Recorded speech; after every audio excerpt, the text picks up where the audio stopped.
Varvara Andreevna, when I was very young, I set before myself the ideal of the woman I loved and should be happy to call my wife.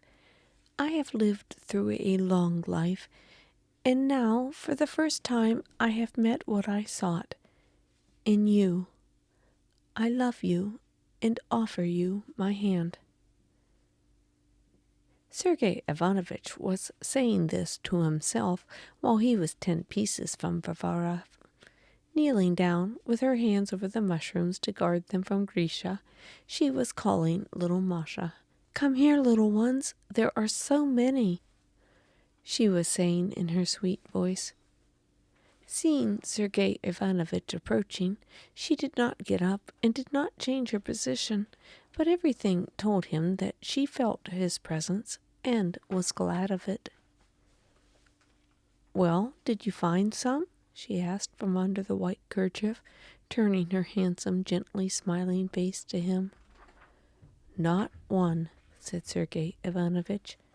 "Did you?" She did not answer, busy with the children who thronged about her. "That one too, near the twig." She pointed out to Masha a little fungus split in half across its rosy cap by the dry grass from under which it thrust itself. Varenka got up while Masha picked the fungus, breaking it into 2 white halves. "This brings back my childhood," she added, moving apart from the children beside Sergei Ivanovitch. They walked on for some steps in silence. Varenka saw that he wanted to speak. She guessed of what, and felt faint with joy and panic. They had walked so far away that no one could hear them now, but still he did not begin to speak. It would have been better for Varenka to be silent. After a silence, it would have been easier for them to say what they wanted to say than after talking about mushrooms. But against her own will, as it were, accidentally, Varenka said, "So you found nothing? In the middle of the woods there are always fewer, though." Sergei Ivanovitch sighed and made no answer. He was annoyed that she had spoken about the mushrooms. He wanted to bring her back to the first words she had uttered about her childhood. But after a pause of some length, as though against his own will, he made an observation in response to her last words. "I have heard that the white edible funguses are found principally at the edge of the wood, though I can't tell them apart." Some minutes more passed. They moved still farther away from the children and were quite alone. Varenka's heart throbbed so that she heard it beating and felt that she was turning red and pale and red again.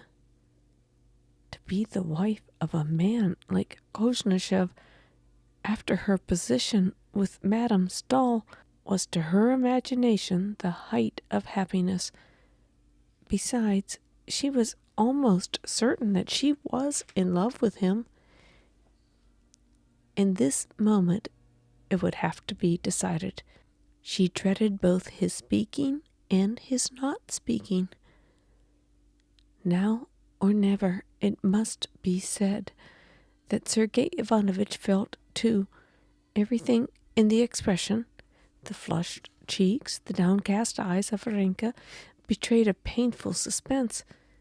Sergei Ivanovitch saw it and felt sorry for her. He felt even that to say nothing now would be a slight to her. Rapidly in his own mind, he ran over all the arguments in support of his decision. He even said over to himself the words in which he meant to put his offer. But instead of those words, some utterly unexpected reflection that occurred to him made him ask, "What's the difference between the birch mushroom and the white mushroom?" Varenka's lips quivered with emotion as she answered, "In the top part there is scarcely any difference. It's in the stalk."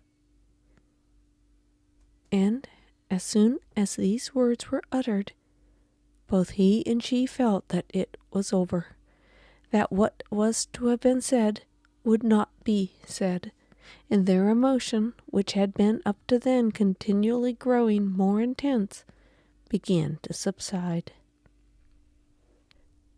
The birch mushroom stalk suggests a man's chin after 2 days without shaving, said Sergei Ivanovitch, speaking quite calmly now.